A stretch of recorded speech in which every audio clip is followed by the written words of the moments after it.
Hey everyone, it's Liz, and we're starting this 5-day challenge.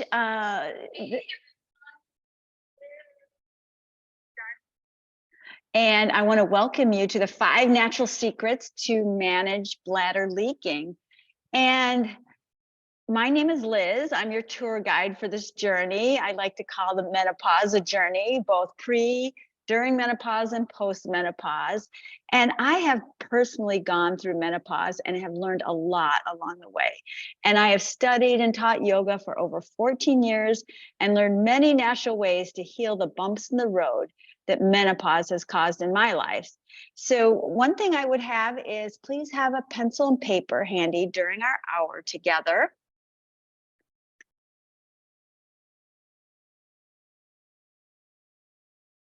And we will get started. So one thing to remember is bladder leaking, incontinence is not a normal function. In most cases that are not neurological, leaking can be healed. And I'm going to start the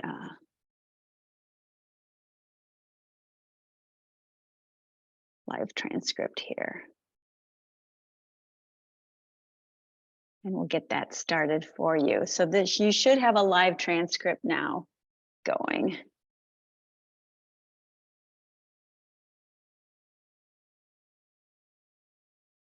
Great.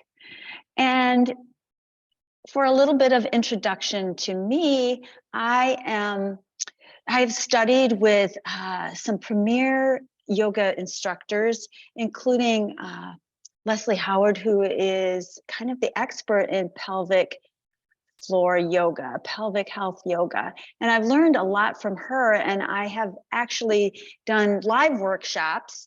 And now I am putting together a course, and I want you to share it by using Zoom on live. For those that can't come to my workshops in person, I wanted to share this information.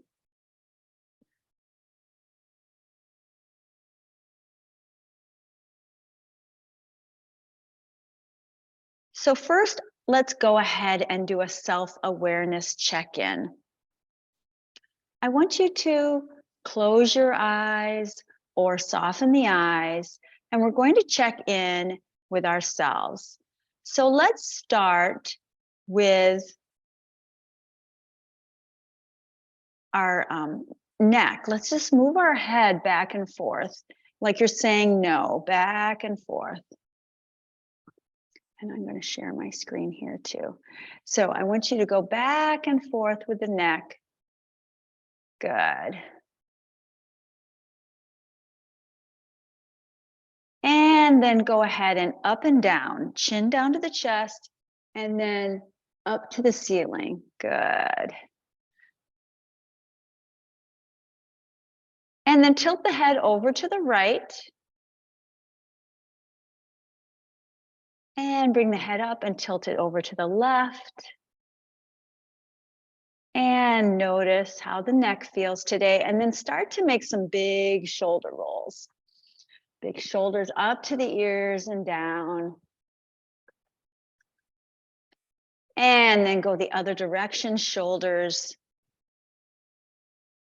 up and around. Good. And start to make little circles with the wrists. Notice how the wrists feel today. And then go the other direction. Notice how the wrists, and maybe move the arms out and in. Notice how the elbows feel, the arms feel. And then whether you're sitting or standing, maybe just bend the knees a little bit up and down, or if you're sitting, just raise the legs up and down. Notice how the knees feel today. Notice how the hips feel today. Good. Bring the arms up above the head. And we're going to turn to the left and then maybe the right. Good. Reach, reach, reach up. Notice how the spine feels. Notice how the arms feel. Maybe put the hands right on your sacral area, right at the bottom of the back. Stretch the shoulders back and bring the chest up. Good, good. And if you're sitting or standing, if you can balance on one foot, do a few ankle rolls. Notice how the ankle feels. Maybe tap the toe and the toe back. Good. And then tap the toe and up and down. Beautiful. All right. We've checked in with the body, head to toe. Now we'll go ahead and check in with how our emotions feeling. How are you feeling emotionally right at this moment? How are you feeling emotionally today as the day went on, wherever you're at? Notice, acknowledge your emotions and let them be. And then checking in with the thoughts. Let's observe our thoughts. What are we thinking right now? Has there been a reoccurring thoughts into your mind? Be the observer of your thoughts. You aren't the thoughts, you're not the mind, you are the observer. You can say what your thoughts are, right? But observe what's going on in the mind right now. Acknowledge your thoughts and let them be. And then coming to your energy level, how do you feel energetically right now? I know it's evening in a lot of places, or maybe even late at night. So how does your energy level come in today? Notice where you are today, acknowledge it and let it be. And then take a deep inhale through the nose, exhale out the nose, inhale through the nose, exhale through the nose. Notice, how does the breath feel today? Does it feel like you can get a deep breath? Just notice, and we'll be doing some breathing in this practice today, in this workshop, and notice how your breath is. And then back to the body. Notice where you are, where your body's touching right now. If you're seated or standing, what is in the air, what is light. Notice anything about your awareness of where you are in space right at this moment. Beautiful. We'll go ahead and open the eyes. Notice how you feel after checking in. It's important to check in with yourself once in a while.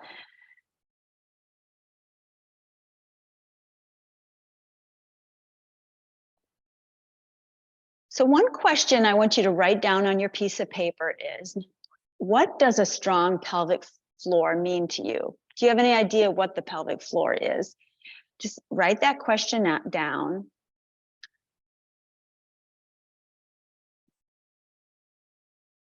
And the second question is, have you had to stop any activities because of bladder leaking?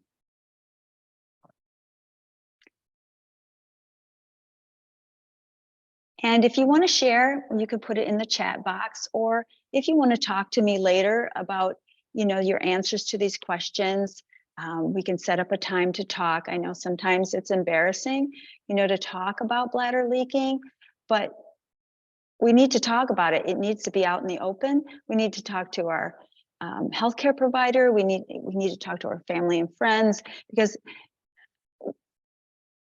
predominantly, most people have had problems with bladder leaking sometime in their life. And especially as you go into menopause and postmenopause, it can be quite difficult. The reason I want you to answer these questions are, it's important to have that why, to have a goal for when you don't have to worry about leaking.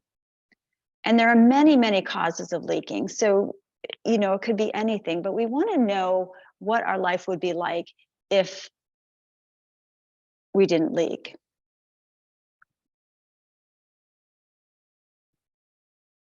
So there's different kinds of pelvic floors. There's ones that are tight, there's ones that are loose, and some have mixed, both tight or loose. And it's important to identify which one you are. Both can cause bladder leaking, or all three, tight, loose, or mixed. So a tight pelvic floor doesn't mean you don't leak. Tight pelvic floor oftentimes cause bladder leaking. Loose pelvic floor can be a cause of leaking, or mixed pelvic floor. So it's important that you identify it. You know, there are clues, because no one, you know, there's no one fits all. You know, you can talk about, do you have pelvic pain with intercourse, or sudden urge to urinate, or constipation? There's many ways you can figure out what type of pelvic floor you have.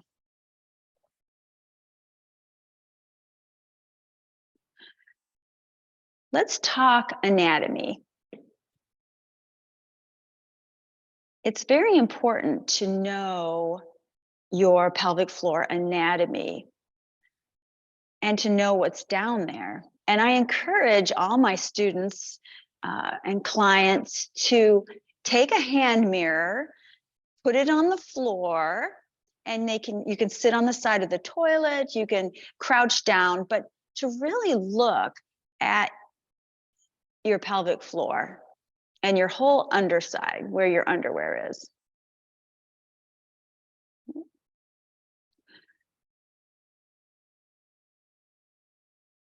We are all unique.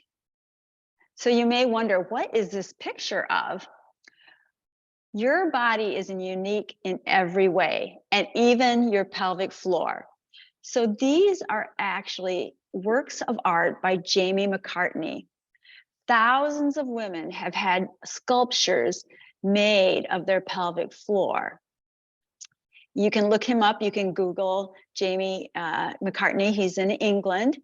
And they actually he does sculptures, plaster casts, and then sculptures of women's pelvic floor and women's anatomy. And actually people have him do special artwork for them personally. So you'll notice about this picture, and this is just part, he's got a huge walls in the museum of these examples. And you can see how unique everyone is, you know, their whole underside area. There's no one size fits all. We're all different, and there's beauty in our differences. So this is actually not looking at the pelvic floor muscles, but we're looking at the skin and, you know, all the openings and the vulva, everything that is in our pelvic floor area.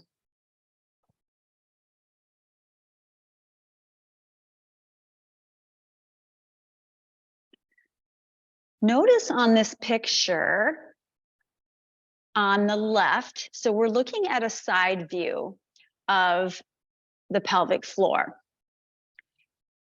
And as you see, you can see your spine coming down to your tailbone on the right. And then on the left, you see your pubic bone. And if you want, you can go ahead and touch those bones. You have a bone in the front and you have that tailbone in the back. Those are two attachments for the pelvic floor. The pelvic floor is like a diamond, and two of the attachments, front to the pubic bone and back to the tailbone. And then as you see, so you got your pubic bone here.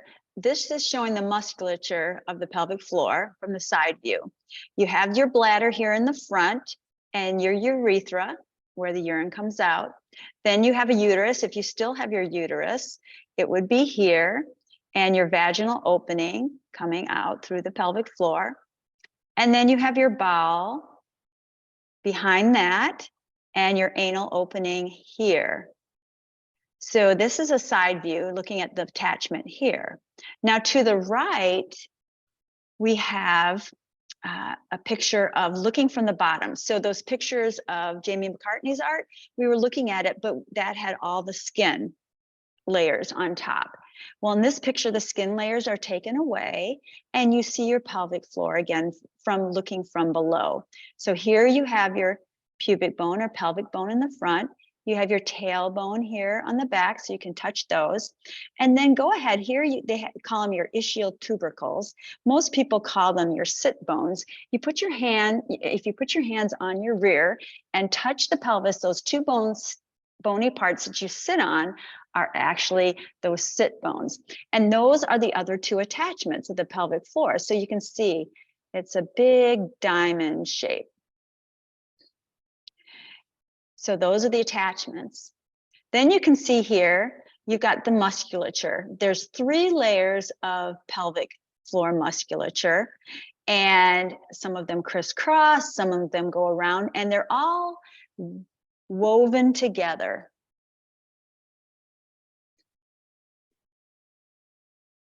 And then here you can see there's a sphincter here around the urethra and the vaginal opening. So you have your sphincter, and then you have musculatures in a circular motion, musculature around those openings.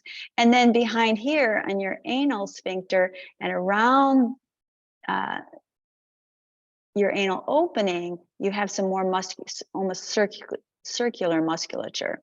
And then this in between here, between kind of this where this cross piece goes through, and between these round musculatures, we have the perineum, what you would hear as a perineum, which is very important, the space in between.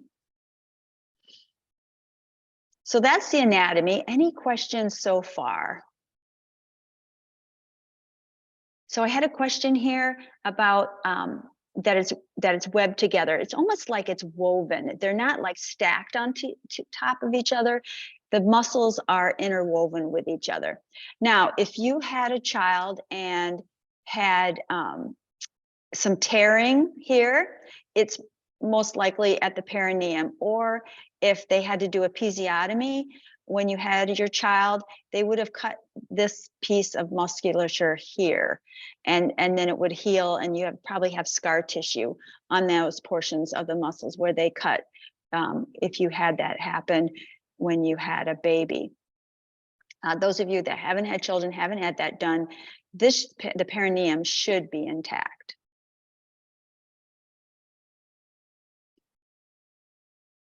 There are many natural solutions for bladder leaking, including, we'll be talking about the breath. Our breath has a direct correlation with the pelvic floor. So you say, Liz, how does that happen? So one major muscle involved is the diaphragm. So you can see that here. That is the big muscle underneath your lungs and underneath your heart here. And as you breathe in, that diaphragm drops. That's kind of why your stomach pooches out. And then as you exhale, the diaphragm lifts. It helps the lungs expand to accept the air and then contract. So you have that large muscle there.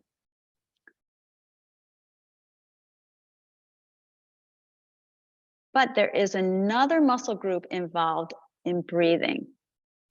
So I would suggest, especially if you're sitting, if you have a moment, go get a washcloth or a hand towel or anything like that. And I want you to go ahead and roll it into like a little tube. And the thing I like about a towel or a washcloth is you can have it rolled up and put it where your underwear is between your legs. The reason is because the pelvic floor actually works with the breath. So as you see up on the top here is your diaphragm, and this shows the belly. So as you inhale, that diaphragm drops down, the belly comes out, and the pelvic floor flattens because it's moving, because the internal organs are being pushed down, right, by the diaphragm, and the pelvic floor is making space for those internal organs as things come down. And then as you exhale, the diaphragm lifts, the belly comes in slightly, and the pelvic floor actually lifts back up. If you are not using your pelvic floor with your diaphragm when you breathe, and it takes practice if you haven't done it for a while, you know, your pelvic floor becomes kind of loose and flabby, just like any other muscle. You know, arm muscle, if you stopped using your arm, right, it would become flabby, it would become weak. Well, the same thing can happen with your pelvic floor. As you inhale, it's going to lower, and as you exhale, it's going to come up. So try that. Put the washcloth between your legs, where your underwear is between your legs. You can sit right on that washcloth. So you get some feedback. So as you inhale, do you feel the pelvic floor move against that washcloth? Now, you may feel it with the chair, with it just sitting on the chair without a washcloth. You can try that too. But I like having something between your legs that you can get some feedback from.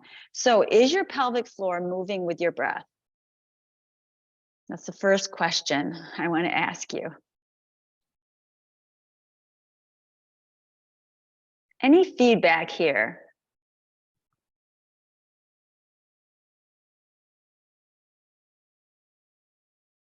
You know, there's a whole stigma around leaking, and it's nothing to be ashamed of or embarrassed. It happens to all of us at one time or another. There are so many causes of bladder leaking, including vaginal dryness, poor blood flow, muscle weakness, the uterus reduces in size, poor posture, lack of sexual activity. You know, the bladder changes due to decreased estrogen levels after menopause. Actually, it shrinks quite a bit. So those are main causes. Thank you for the question. But the thing I like about the breathing exercise is it really, especially when you think about it, it's expanding, you know, you're increasing the blood flow to that pelvic floor because it's moving up and down with the diaphragm. You know, the diaphragm muscle needs to be worked, and it naturally works with the lungs, but so does the pelvic floor. But sometimes we forget that connection, and it's very important to reconnect the diaphragm with the pelvic floor. So here's your homework before we come together tomorrow. I want you to take a hand mirror and look what your pelvic floor looks like. So have it well lit and see and notice, you know, you are beautiful in every way. Your body is unique. So try that out. The other one is, if you didn't have a washcloth when we started, try it sometime to sit on it and do some deep breathing and see if you can get some feedback of that movement of the pelvic floor with the diaphragm. It's almost like you're giving yourself an internal massage to the pelvic floor. There are other massage techniques, of course, and more in-depth discussion on body and breathing. And I do teach more breathing practices and how to use massage tools, of course. And we won't be talking about it in the next 5 days, but if you have any questions, be sure to contact me and we can discuss that. I so appreciate you coming to day 1 of the 5 secrets to manage bladder leaking. For those of you that have joined me live, I have a free resource list. You can direct message me in the Facebook group or email me a reply to any of the emails you've received about the challenge. Tomorrow, we're going to talk about what goes in your mouth has an impact on your pelvic floor, and your diet, what you drink, all those things have a direct connection to your pelvic floor and bladder leaking. So I can't wait to see you tomorrow. Have a good evening, and be sure to message me if you have any questions. All right, take care, everybody, and we'll see you tomorrow. Be sure to join up. All right.